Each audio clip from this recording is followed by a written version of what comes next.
All right. Hello and welcome. And thank you so much for coming. I am here with Vance Hansen. Vance, why don't you tell us a little bit about what you do, who you are, and what we're here to talk about today? Sure. Thank you, Brett. I'm very excited to be here. Thank you for having me. My name is Vance Hansen, and I'm a licensed addiction counselor in the state of Colorado. I'm also a certified clinical trauma professional. I specialize in PTSD and trauma. So, a little bit about me is this is my second career. I started my career early on in computers and business and worked my way up in that in the corporate environment. And it led me to alcoholism. It was a huge factor in my unhappiness. I was so miserable, I didn't even realize how miserable I was. And drinking was not only part of the career, it was just something I used because of my lack of coping mechanisms and my really not understanding what life was supposed to be like.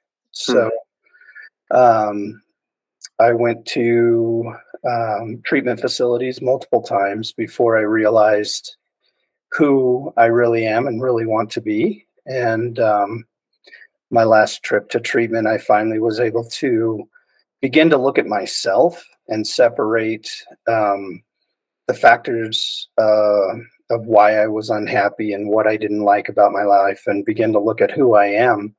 And I really began to recreate myself.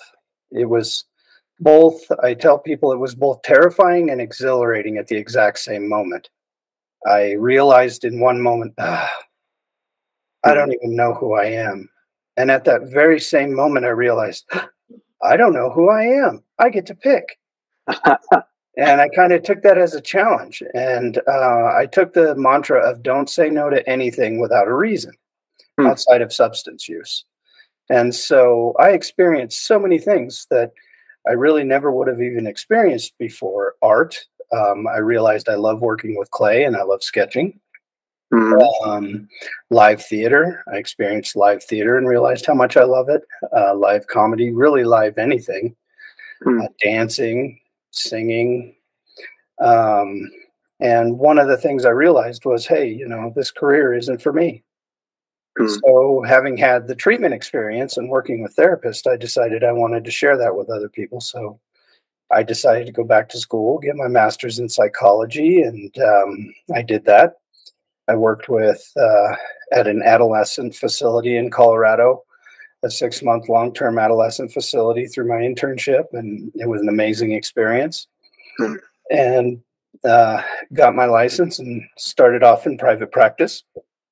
And really, that's where I fell in love with the trauma piece. So my degree and my licensure is in addiction. But what I realized very quickly was addiction and trauma go hand in hand. Yeah, there's not even, they've even changed the diagnostic manual's definition of trauma to include trauma by exposure. So for yeah, there's lots of different forms of trauma. It's not always what you think it is, where it's something as big as like an abduction or an assault. And little things add up, and our brain processes it the same way. So I fell in love with that, and I started studying that. And that led me to a path of studying the neurology of trauma and addiction. And so I got very excited about that, understanding how trauma changes the brain. And so can you elaborate a little bit on the neurology of trauma versus the psychology versus, can you help us understand what that means? Sure. So there's the obvious parts of the psychology of trauma, whereas if I apologize if any of your viewers, I'm going to be speaking about an elevator. So if you have triggering experiences involving an elevator, you might want to tune out for just a moment. I'll give you a second to do that. Thank you. The example I like to use is if someone was traumatized in an elevator, the psychology is they're not going to want to go anywhere near an elevator. Their perception of elevators become dangerous, which is a protective mechanism of our brain. It's trying to avoid danger. Yeah. And even though elevators by and large are safe for this individual, they're not. But what happens behind the scenes is it actually changes the way your brain processes information. So traumatic experiences send us into fight or flight, as it should. It's a protective mechanism. And after about 30 seconds, our brain begins to change the way it processes information, because we're meant to be in fight or flight. Think of like a normal car on a racetrack. It might be able to go around the track once, but you certainly wouldn't want that car to be on the track for a sustained period of time, because it couldn't handle it. Well, that's kind of what happens roughly with our brain and our body when we're stuck in fight or flight for a sustained period of time. And so it begins to change the way information about the situation is processed. So things like sights, colors, specific textures are stored differently. Sounds, it uses our senses to store information. Dr. Bessel Kolk, he's a leading traumatologist, wrote a book called The Body Keeps the Score, and he explains this much better than I can, so I won't go into terribly much detail. My wife's a huge fan of that book. Yes, it's a wonderful book. I highly recommend it. But it begins to change the way our brain processes information. So it's not just the elevator. It could be a motion that the attacker made. It could be a color. It could be a sound, a smell. And so what happens when that person re-encounters it is their brain says, oh, I remember that. And they associate it immediately with the attack. And it brings back all of the experience. So the emotional experience, the physical experience, and the brain and body behave as if it's happening again. And that's why trauma is so devastating, because it's not just the event or even the triggering area, but it's the way our brain processes the information associated with the area. So it changes the wiring, as it were. It does. It does. And then it changes our perception of safety, because then we begin to filter the world and our experiences through the view of that painful past experience. Thank you for explaining that. Please continue. Yeah, absolutely. So I fell in love with that, and that led me to work with a man named Dr. Eric Gentry. He leads the Forward Facing Institute, and he's a leading traumatologist and trauma expert. And his studies are around being able to change your perception and reprocess that information, and being able to resolve your trauma and then reform your perceptions of things as safe, and restoring your felt sense of safety through breathing and body feel. He calls it bodyfulness. It's a combination of both mindfulness and bodyfulness. So I got very excited about that, because I was beginning to see utilizing what's called polyvagal theory, and being able to manage basically where we're at from a vagal response to our environment and restore our felt sense of safety. I saw big changes in my clients in short periods of time. So fast forward a couple of years, and Colorado begins to legalize psychedelics for medicinal purposes. And so I decided to research that from a neurological standpoint. And what I found out a lot, but to sum it up, there's a portion of our brain that is basically our ego. It's called our default modal network. And with trauma therapy, that part of our brain really is what we see the world through. It's our lens. And our painful past experiences impact that. Even little t traumas, like being yelled at by a supervisor, being evicted, things like that. Arguably, eviction could be more traumatic, but things like that. And then it changes our felt sense of safety. So it changes the way we see the world. Mm-hmm. Well, what psychedelic medicine does is it essentially allows you to put that on a shelf for a short period of time so you can re-experience the world without Mm-hmm. the filter of those painful past experiences. And it's made leaps and bounds in work with PTSD and trauma. How does that work? Like, what would that process look like for someone who's using that method? So going back to my elevator analogy, it removes a lot of the fears associated with elevators so that you can now feel safe getting in an elevator much quicker than with traditional therapy. So, with Okay. traditional therapy, you have to do a lot of grounding work, teach a lot of self regulation techniques, ensure that people can enjoy their sense of safety and live and down regulate from a triggering event before you even begin the trauma work. And then you slowly work your way into exposure of the triggering event or memories. With psychedelic medicines, it allows people to put the feel safe almost at a much faster pace, so they can begin exploring um, the impact of the trauma from a new perspective without having the painful past experiences getting in the way. And I remember in one of our previous conversations, you mentioned that during this time, like there's a period of time where someone might be more open to suggestion during that. And so they may need to be very careful about their context. Is that something you would mind talking about? Sure. So that is very true. It's more about, so in psychedelic medicine and psychedelic assisted therapy, it's a lot about set and setting. What So does that mean? set is your mindset. So it Okay. is what are your expectations of the medicine? What are your expectations of the journey? What are you trying to achieve in the session? Really setting up the context for you mentally so you can go into it as intentionally as possible. It's also ensuring safety. So, Mm-hmm.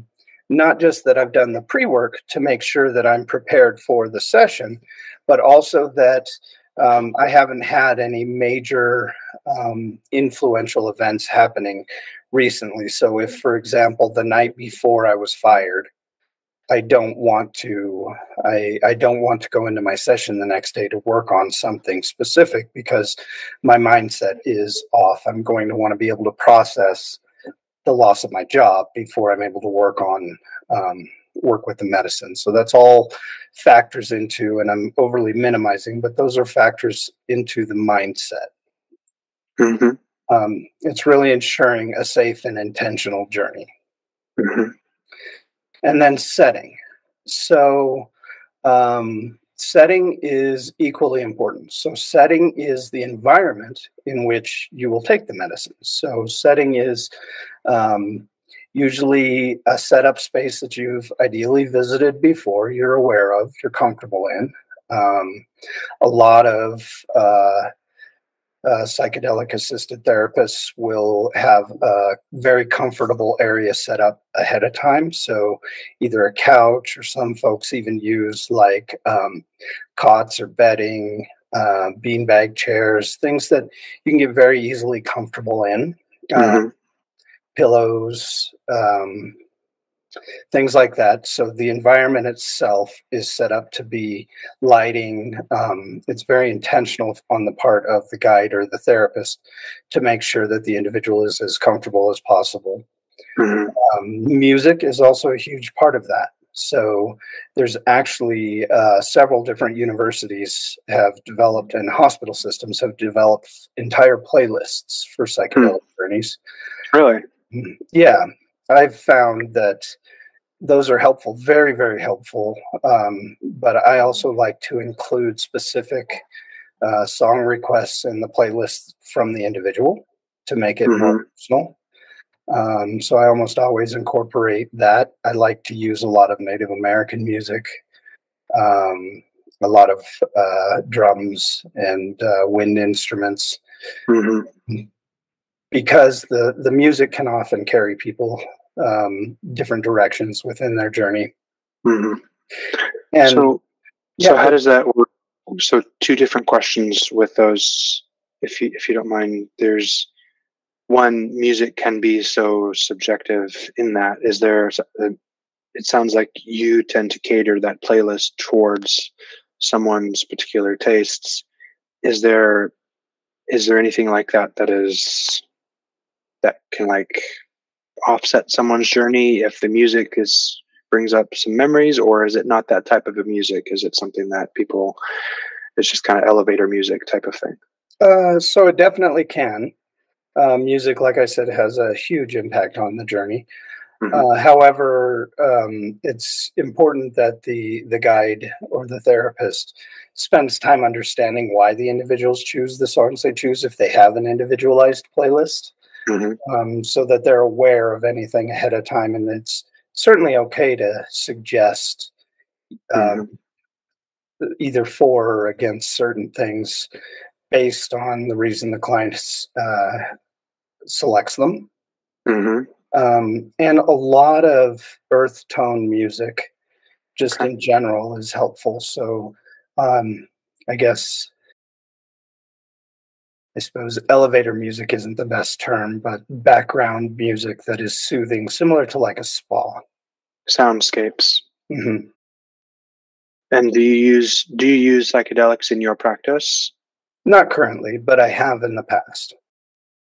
So what are some of the things that you do in your practice currently that you find helpful with your clients? Sure. So I've minimized my private practice because I've actually accepted a position. I'm doing specific addiction counseling at a facility in Colorado.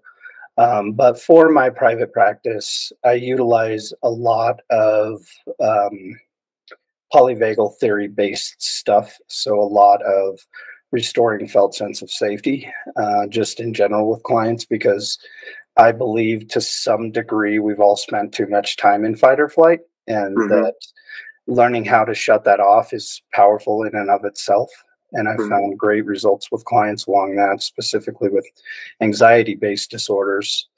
A lot of schema work where I have clients look at how they see themselves in the world, looking specifically for CBT, cognitive behavioral therapy, things like core negative self-beliefs and automatic thoughts and behaviors.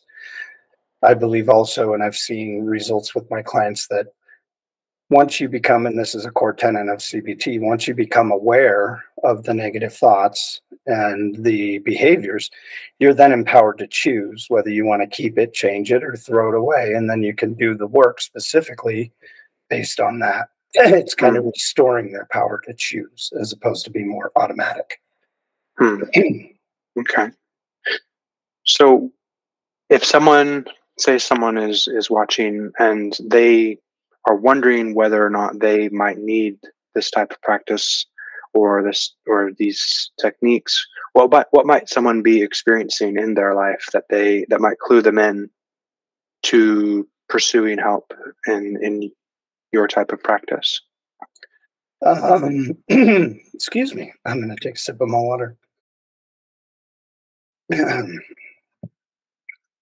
Certainly, anybody with any traumatic experiences. So, polyvagal work and restoring felt sense of safety is very powerful for anybody that has experienced any form of trauma. People experiencing anxiety, people with negative self-perception. So that often leads to some depressive disorders, and certainly addiction-based disorders are lend themselves well to these techniques, and well, not techniques, but therapeutic modalities and practices. So let's go back a little bit to your journey as a healer, if you don't mind. I'd love Sure. to understand a little bit more of kind of the journey that you took. You alluded to your personal journey in healing, and then we went into how you became a healer. Is there any like major events in your healing journey that really stood out to you as important for your transition into a healer career? Hmm. So I did not realize this until I went into treatment myself, but I had some childhood traumas that led to behaviors Hmm. that were really solidified for me and are for a lot of people in middle school. So we tend to learn these protective behaviors and coping mechanisms and not change them. So they persist into adulthood. So I would run and hide frequently, not literally, but I would shrink away. I would make myself as small as possible when there was conflict. Yeah. Um, I felt a need to solve everybody's problems rather than just go along with them. Mm-hmm. And these behaviors I didn't even really think were maladaptive, but they were for me. They led me to a lot of my behavior, certainly the drinking. And so definitely my treatment and being able to understand that my worldview wasn't the only worldview and that my perception of my reality could change. Mm-hmm. That was massive for me. And when I began exploring that, I went through a divorce, which is a traumatic experience. And my alcoholism and the impact it had on my family, definitely. Um, so there are probably several points in my journey that led me to want to be able to help other people Mm-hmm. experiencing the world from these um, really middle school coping mechanisms that lead us not to even understand our full potential, let alone realize it. I could definitely see where some of those coping mechanisms might lend itself well to choosing a healer profession. Mhm. Um, One of the things that my wife talks about is how people who grow up in, for example, chaotic environments tend to self-select into chaotic career paths like military police. She's a military Mhm. officer. She grew up in a chaotic environment, Mhm. and it's interesting some of the parallels of learning to some of the parallels that might be seen here. Is have you seen any of these same struggles that you had manifest in your career as a healer? In therapy, I believe we call that transference, and I may be going on the wrong pathway. So feel free to correct me if I misunderstood the question. Okay. Um, but we have a concept in therapy of transference and countertransference. So if I have a client who has issues with, say, their relationship with their father, and they see me as a father figure, Hmm. they may lash out at me in ways that they're not comfortable lashing out at their father. That's kind of a small example. Or they may equate behaviors of me automatically to their father. And then there's what's called countertransference, whereas that same thing where something is triggered in the therapist, whereas a client reminds them of part of their journey or Mm. triggers something inside of them. So that is something that, especially being an alcoholic with addiction therapy, that I use to my advantage, and I use it very intentionally. Yeah. How so? So like for example, that feeling a lot of alcoholics and addicts have when they're first trying to get clean and well, that they feel like they're less than human. Mm. I guess is the best way to describe it. They have a massive lack of self worth, um, and that's for lots of different reasons. However, seeing a supposed authority figure, being their therapist, sitting across the table from them saying, hey, man, I've been there. It kind of helps to lift them out of that muck, like a better term, to feel more comfortable, beginning to explore the things that they need to explore to actually feel better and learn new coping mechanisms. So I believe that that is a very useful tool when used intentionally, because it can help humanize my role and help clients feel more comfortable. Yeah, I could definitely see that. Have you had any difficulty, or how would you suggest a healer navigates kind of personal care and client care? Because I know as healers, we tend to be really focused on other people, to be focused on helping other people get better, sometimes to the detriment of ourselves, and sometimes even as a medication to helping instead of helping ourselves, you're helping other people. But how have you found the ability to kind of navigate that balance of taking care of yourself and your own people, your own family, and investing in your clients in a healthy way? Absolutely. I think I laugh because you said sometimes it's an issue. I think it's always an issue with healers, because it's our nature to want to help others. So part of my self-work, and I talk to colleagues about this, and certainly clients, self-care is critical. You hear it all the time. It's a buzzword that's used. However, it has to be focused on. It has to be understood. So where am I at emotionally, mentally, spiritually, and physically when I come to the client? Where am I when the session is over? And where am I when it's time to go home? And I use what's called transitions. It's not called that. It's just transitions. So anytime I have to make a transition, I do a brief meditation, a polyvagal relaxation exercise, to ensure that I'm fully prepared for what's coming next. And that also helps me to leave something behind. So mindfulness, meditation, that's very huge, I believe, and very critical, as well as the emotional, mental, spiritual, physical awareness.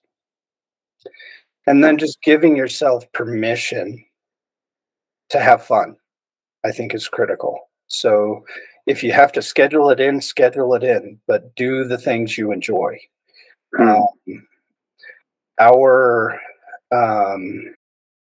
ability to be serene in the different environments that we encounter, I think, are very directly impacted by our ability to experience pleasure in life. So you have to, almost just like a meditation practice, you have to have a fun practice too. And then there's the standard self-care things of diet and exercise and things like that, making sure that's the physical side. But yeah, really being mindful about the importance of you and what you bring to the table, and then being able to transition out so you can leave. Working with trauma, I often hear some of the darkest things. And naturally, I want to act. Yeah. And I want to do as much as I can. So I have to take those transitions, and I have to remind myself, okay, are you prepared fully for what your next client may need? Are you prepared fully when I go home? Are you prepared fully for what your children may need? Are you prepared fully for the role that you're about to perform? And if I'm not, then I take more time. So what would you suggest someone who's perhaps transitioning into a time of working with their client and then transitioning out of their time to going about their life? What would you suggest, like a 1, 2, 3 for them to try an exercise to transition? Sure. So I learned this technique from Dr. Eric Gentry. I don't know if it's his or not, but it's a very powerful one. It's called a wet noodle. So basically, one of the things, fight or flight, one of the first symptoms of fight or flight is our muscles tense up. And so the opposite of that is intentional muscle relaxation. It's like a backwards trigger from your brain and body saying, I'm in danger, to your brain and body agreeing that you're safe. So it's basically a deep diaphragmatic breath. So taking in as deep a breath as you can, pushing out your belly button as you breathe in. So breathe the air into your tummy, sighing it out and just melting. So it looks kind of like this. Even my jaw. And sometimes if the stimulus is big enough or the thoughts are powerful enough, you might have to do 5 or 6 of them. Mm-hmm. But when you're doing that wet noodle and you're sighing it out, to really pay attention to the areas in your body where your muscles are tense. Mm-hmm. And focus on intentionally relaxing those. It's difficult, if not impossible, to have anxiety in a relaxed muscle body. Mm-hmm. So a wet noodle is a very powerful technique to use whenever stressed, but certainly at transitions. And would that be the same thing that you do going into and out of a session? Mm-hmm. Absolutely. Absolutely. So what would you say have been some formative events in your practice that have shaped the way that you work with clients today? Oh, so I'd have to start with my supervisor. He was amazing. And I was still in school really, but I came to the table with this being a new career, very prescriptive. And what I mean by that is you come to me with depression, I'm going to pull out a CBT book, get a bunch of handouts to start looking at your automatic thoughts and thought logs and things like that, and have you do a bunch of homework, come to session and we'll talk about it. And my supervisor said, why do you do that? And he was half joking, but it kind of threw me for a loop. I was like, isn't that what you're supposed to do? And he said, I don't. I never have an agenda for my clients. Mm-hmm. And that was kind of mind-blowing for me. I was like, well, you have to have an agenda. I'm doing therapy. I'm helping them with things. And he's like, yeah, you are. You are.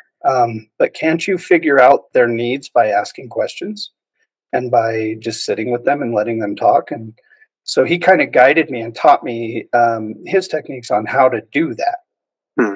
And that really shaped so much for me. It's not that I don't use thought logs and tools like that. I certainly do.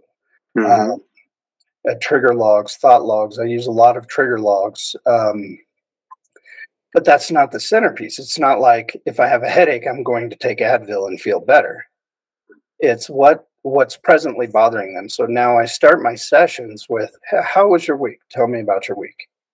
And while they're telling me about their week, I'm looking for, speed bumps, thorns, things like that I can ask more questions about. And usually by utilizing other evidence-based practices like motivational interviewing and open-ended questions, we can together, it's more of a dance, we can together discover the root of what was causing their pain points. And when you find that, that's where I find it especially helpful to apply the tools and things. So working with my supervisor was a big one. And then when I got my trauma certification, definitely shaped my practice, working with the training from Dr. Gentry. And I've actually been taking a couple more trainings with forward-facing and learning about the basics of polyvagal theory and restoring your felt sense of safety. Not only changed my practice, but changed my life. I've used that for a lot of growth. One big example, it may seem silly, but I love to sing. And I've never had the courage to sing karaoke. Well, when you put your painful past experiences of being made fun of, laughed at, whatever on a shelf, and you restore your felt sense of safety, getting up and singing when you want to sing isn't a thing. You just do it. And I found that with lots of things like dancing. I used to hate dancing, public speaking. So it was transformational, not just in my practice, but in my life. And going back to concept of countertransference and transference, being able to share self-disclosure things, Clients like to hear that because that is transformational. And then it makes them want to go out and try it. And they come back and they're like, wow, I went home and I was expecting to have an argument with my spouse because I was upset about this. I sat in my car. I call it pause, breathe, relax, the wet noodle thing. And pause, breathe, relaxed. I transitioned into the house. We talked about it. And without getting upset, we were able to share our points and disagree. And hearing things like that is just like, wow. Why don't they teach this stuff in middle school? Yeah. So I really kind of latched onto that, and restoring the felt sense of safety is kind of the cornerstone of my practice. I see that. And you've mentioned polyvagal theory and restoring a felt sense of safety multiple times in pairing. Are those the same thing, or are those two different techniques? So Dr. Stephen Porges, and I'm not going to talk too terribly much about this because he has tons of literature on polyvagal theory in and of itself, but he came up with a theory that we have stages of a vagal response to our environment, and it's associated with our fight, flight, feign responses and how we present ourselves in our environment. And basically being able to control where we're at in our response, and being able to feel like what's going on is not what our brain is telling us it's going to be. I'm way oversimplifying, but and what that does is restores our felt sense of safety. So that's the felt sense of safety piece I got from Dr. Gentry, but they really kind of do go hand in hand, because when you begin to do this kind of work, again, it's virtually impossible to have anxiety in a relaxed muscle body. So when you begin controlling your vagal response to stimulus, you realize that 99% of your life you're safe. I often, when I'm speaking to a group of people, I'll ask them, hey, who in this room is 100% safe? And to my surprise, very few people will raise their hand. And I'll say, okay, why? And they'll say things like, well, the ceiling, the light in the ceiling could fall and hit me in the head. And I say, yeah, it could. Or I work in the mountains. Someone says a bear could jump through the window. And I say, yeah, it could. And then I'll say, is it happening, though? And they'll say, well, no. Is the chandelier falling down? No. Is there a fire? No. And then I'll ask again, so are you safe? And more people will raise their hand. The reality is we're safe until we're not. We're safe until that car behind us actually hits us.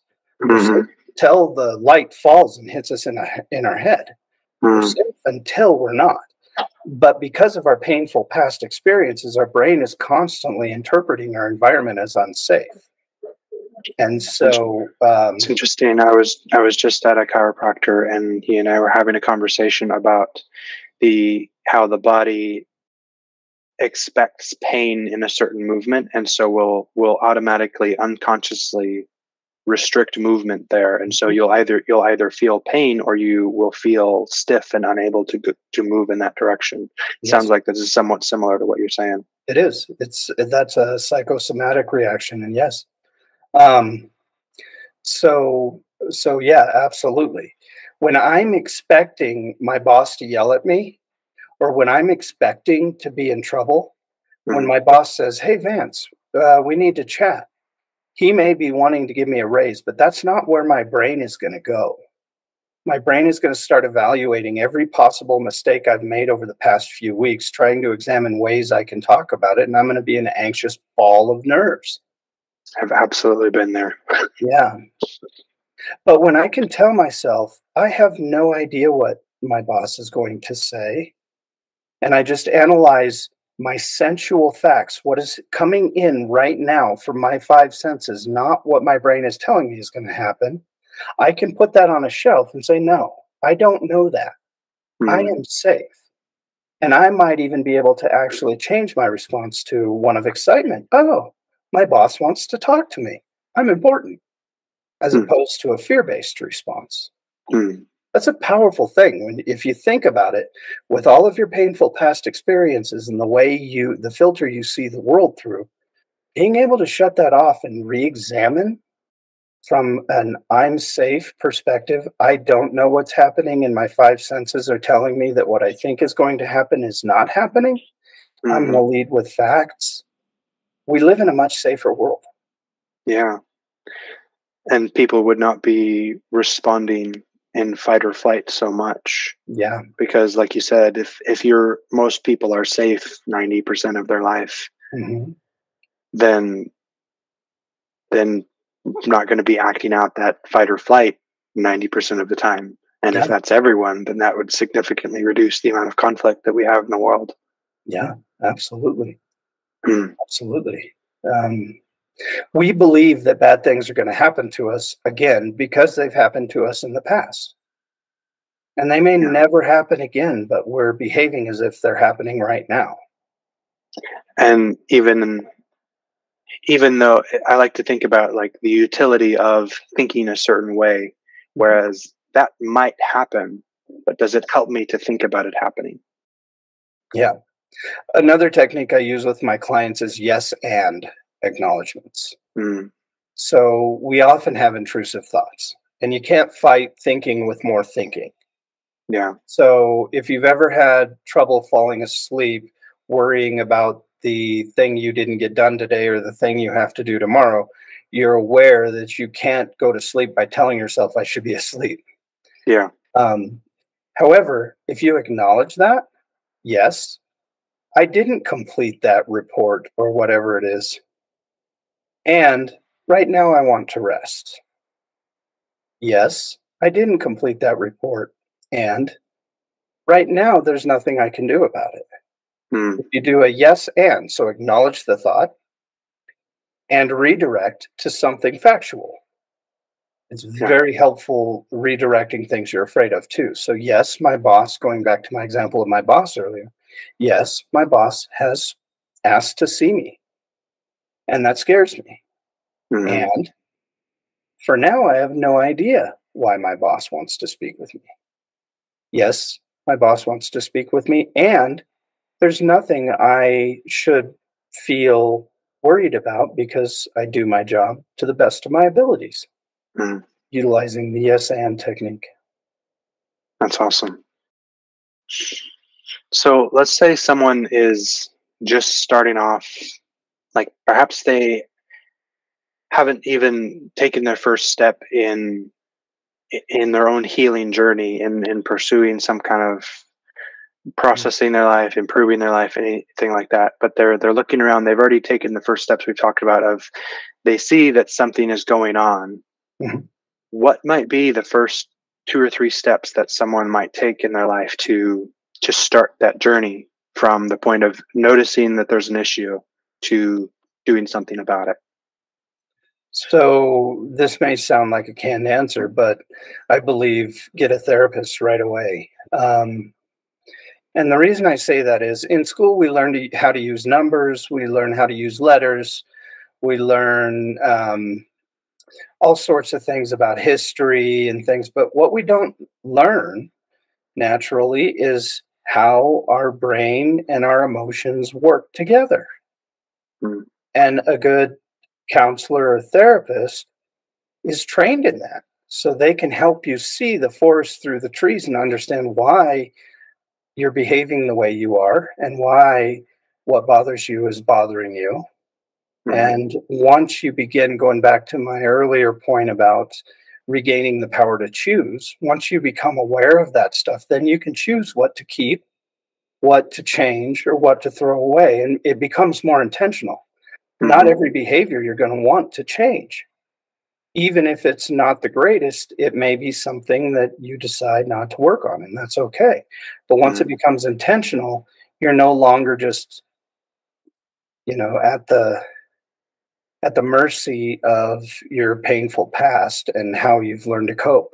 mhm. Choose new coping mechanisms. So I think everybody should start with therapy so they can begin to understand why they behave the way they do. Okay.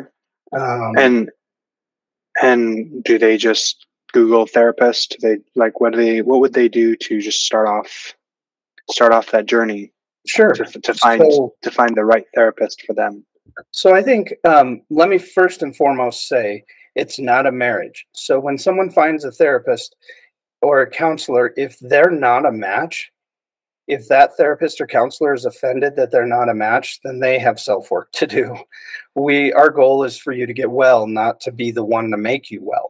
Mm, So don't enter it thinking that if you make a wrong choice that you're stuck, because you're not, or that the whole experience will always be that way, because every therapist is different. We all have different stories and different ways that we practice even the same things. So know that going in, that hmm you'll have to find the right one, and it's okay. And the second, I always direct people, and this is not a plug, they're not paying me, but it's a great resource, to psychologytoday.com. That's where I found mine. Yeah, it's basically an online resume database. Some people even have videos and Hmm references and referrals and things that you can read through. So most people know roughly what their basic problem is. I know if hmm I'm depressed, or I know if I struggle with anxiety, or I know if I have addictive issues. So you may not know enough about what's happening to change your behaviors, but you know roughly what's going on. And it's excellent. It's filterable by many different things: language, gender, area, specialty. Um, it's a really well put together tool to find a good therapist or counselor. I use it frequently when someone asks for a referral and I hmm don't have a direct referral that I've worked with. I go there first. Okay. And would you recommend like interviewing before you choose, or just dive in and trying one out? Yeah, great question. So a lot of counselors will provide a 15-minute introductory call so you can hear their voice, you can listen to their style, you can have a basic understanding of who they are. So yes, I definitely recommend you do at the very least that. Hmm Ask them questions about experiences, like especially if you have any trauma or PTSD. Have you had experience with this particular kind of trauma? Because they are different. hmm Um, so be sure that they at least meet that first barrier. Yeah, absolutely. Interviewing a therapist is very, I would almost say, necessary. Now, that being said, it's not always a possibility due to cost. So um, I am aware of that. And so sometimes you may have to work with an agency. You may not be able to choose your specific counselor. I would still say at that point, advocate for yourself as best you can. If it's not a hmm match, it's not a match. Even within an agency that won't guarantee the same therapist every time, which does happen, you can usually ask for another one if the one you're paired with isn't working. So um, really be your own self advocate, which is kind of hard for some people. Would you say that it's best to just get any therapist, or it's best to not have therapy?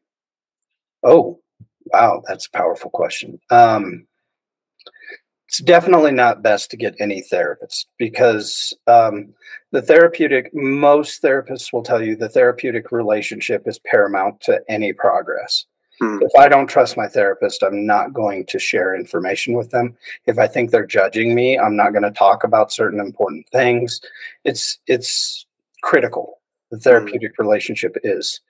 But I don't want to say don't get therapy. I would say your choices would be um, continue to look, mhm, find someone who you're at least comfortable speaking with, um, rather than do nothing. Because again, to see the forest through the trees, you don't know what you don't know. And even if you're not comfortable deep diving with a particular therapist, they may be able to point out things to you that you can look at. They may, certainly, all of us have a list of reading materials, a list of things that we find are helpful. And mhm. sometimes it's good to just sit and talk with somebody about what might be helpful.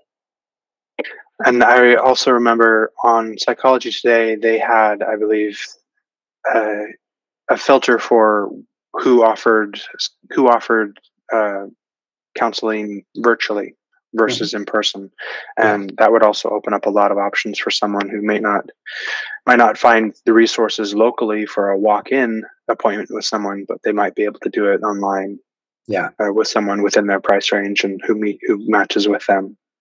yeah. Going Yeah. back to what I said earlier, though, about set and setting, for somebody brand new, I have a recommendation for that. If it is going to be online, make sure you have a time and a place where you're comfortable, where you're not going to be bothered for an hour, where you're not going to be, people knocking on the door, other Hmm. responsibilities getting in the way. Hmm. Please make sure that your setting is proper for you to feel comfortable for at least an hour. If Yeah. that's not possible, do your best to mitigate it. You certainly don't want your first therapy session to be at a coffee shop, even though it's virtual. Yeah. Yeah. So let's talk about therapists and people who want to look into becoming a therapist in the future. What would you say to someone who is looking at that career path, looking at possibly going that direction in the future? They have the attributes that you talked about. They like taking care of people. They want to help. Um, they have some of the qualities needed. What Yeah. would you say to someone like that? Either where would they start, or what are some of the obstacles to overcome or pitfalls to look out for? What Yeah. would you say to that? So I would start with, what are your expectations? Because I know my expectations of what it was going to be like were not exactly what it is like. So I would start with what are your expectations? What are you looking for in this world? Because again, mental health is a broad area. I mean, there's inpatient, there's outpatient, there's private practice, there's um, all sorts of areas you can take it. So looking at what they specifically want, do they want to work with a specific population? Mm. There are people who want to work with low income. There are people who want to work with people of color. There are people, uh, all different populations. Kind of understand what they're looking for. Really know what impact you want to have. Hmm. What are you trying to achieve? So, like for me, it was, I want alcoholics and addicts to be able to find themselves, who they really are, not who the Mm. substances led them to believe. So that was my Mm. demographic. So know that, and then begin researching what the best licensure would be, or certification, because lots of states have certifications where you can practice to some different level of practice under supervision with certifications. Like Colorado has addiction counselor certifications, so you can work in the addiction field without a master's degree. Uh, Mm. and beyond that, okay, if you want licensure, what do you want? Do you want more on the social work? What breadth of license do you want? Do you want to do more social work? Do you want to do more family work? There's marriage and family therapists. Do you want to just kind of have a broad brush and be a licensed professional counselor? What specialty? And that'll be based on your target demographic, or your target population is. Hmm. And then start researching what would be practical for you, and start taking the steps. And along those ways, I highly recommend interviewing professionals. Mm. So a lot of professionals don't mind spending 15 minutes with someone who wants to go into their field. And I found that true even when I was in the business world. We'd always make time if someone was interested, young students and things like that, or even people wanting to change careers. So Yeah. find someone doing what you want to do and ask them what it's really like and what they can expect. So, are there any, as we're coming up to the end here, are there any resources or anything that were really impactful for you, or any YouTube channels, any books, any websites, any resources that you have found or find very helpful for yourself or your clients that you might recommend to anyone who's watching? Yes. So one thing that I go back to time and time again, and again, I'm not being paid or anything, but this is just a great resource. It's a small book, but powerful book, and it's The Four Agreements: A Practical Guide to Personal Freedom Hmm. by an author, Don Miguel Ruiz. And so that really gives people a perspective of living in the world. So basically, how to view interactions with other people. His premises: we're all living in a story, and it's not even necessarily our story. And other people are writing parts for us in their stories, and we're writing Hmm. parts for other people in our story. And it's a great way to get a perspective of the world. So that's a huge resource that I refer to frequently and have a lot of my clients read, is The Four Agreements by Dr. Hmm. Ruiz. Um, so Dr. Gentry wants people to have access to all of his stuff. So just about everything he teaches is available on YouTube for free. And Dr. Gentry was the specialist in what area? In trauma, he's the one who did most of my training. Okay. Um, and he has a YouTube channel you can subscribe to with videos and videos and videos of his sessions. Some of them are 2 hours long. All Hmm. of his trainings, everything he does is basically available on YouTube. And Do you remember so the name of that channel? if you just Google Dr. Eric Gentry, Okay. Gentry, Okay. it'll pop up and you can go to YouTube and then just subscribe to his channel. Sounds good. Um, and so he has a video specifically called, there's two videos, and both of them are equally important, called Tools for Hope. Hmm. And that kind of explains in more detail than I did today about the nervous system response and fight or flight and how painful past experiences cloud our view of the world. Yeah. So, Tools for Hope are two of the big ones I recommend people watch of his. Okay. Those are some of the big resources I utilize regularly, Hmm. as well as other things we've talked about, like The Body Keeps the Score by Dr. Bessel Kolk. Anybody with any kind of trauma, I think that is a wonderful resource. Hmm. So yeah, that's a good one. Um, let's see, off the top of my head, I don't have anything at the moment, but Is definitely. is there anything of yours out there that we should know about? No, actually, I have a little bit published on my LinkedIn, but I have not. I've not written anything or been published, so there's not much from me directly. So are you accepting clients currently? I am not at the moment, but I do have a waiting list. Okay. And so where could someone go if they were looking to find out more about you, about your practice, or just about this type of healing work? Sure. So I have a website. It's a Waypoint 58 WAYPOINT 58.com. There's some things about me on there and a little bit about my journey and some of the things that I do in my practice. And yeah, that's about it for now. That's out there. I also have a website. I haven't updated it for a while, but NOCO Psychedelic Therapy, where I talk a little bit about the psychedelic stuff that we discussed earlier.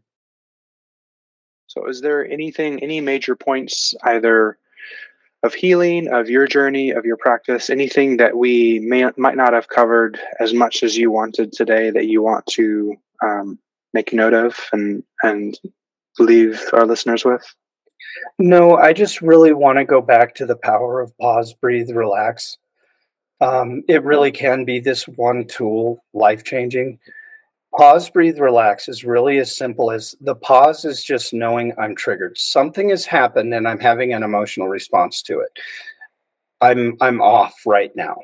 That's the pause part.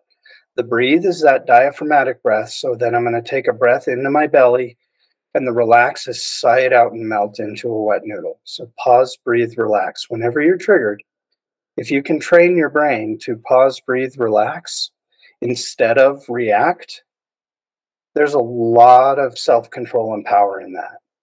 So I can't underscore that enough. Learn to relax Mm. to your triggers. Well, thank you so much for being with us today. Yeah, absolutely. I appreciate it. It's been an honor. Thank you.